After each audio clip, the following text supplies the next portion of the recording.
We're now going to hear from Joyce Milambiling. And Joyce's book with New Village is from 2023. It's called Skyscraper Settlement: The Many Lives of Christodora House. And the question for Joyce comes from Sonia Pritzker.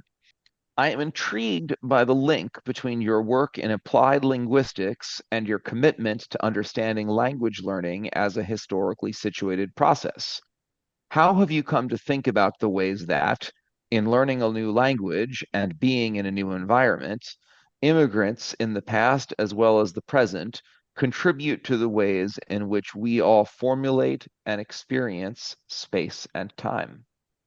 I saw this as a sort of an assignment because I think it's a fascinating question, but I had to kind of drill down. And what I came up with was the idea that I am married to an immigrant from the Philippines. We've been married 30 years. It's a miracle. And what I found is that immigrants have to adjust. Okay. And I've lived in different countries where, the pressure is put on the other, the person who's adjusting. And what I've found teaching ESL teachers, which was my job for many years, is that there are many people who do something that I just started thinking about as an idea, that they do this kind of reciprocal learning so that they're learning from the people who are always learning, who are always adjusting and learning to fit in and all of that.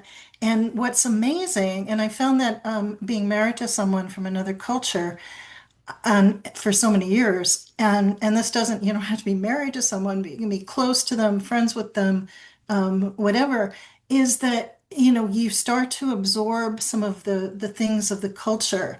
For example, in Filipino culture, you honor your elders. You're not a smart ass to someone who's older than you are. And there are things in the grammar that actually are built in.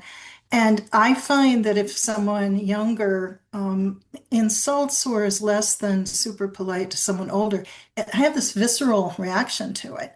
And what makes me hopeful is when I see young people who become friends with someone who comes from a different culture, whether or not they're immigrants, and starts to either, be interested in their language and their culture, and not just the surface things like food and music.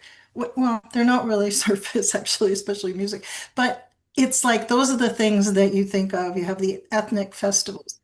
And so I just think that people affect us um, in ways that it would be nice if we did more of this reciprocal learning and respect for other people. This idea of learning from people who are always forced to learn and adjust.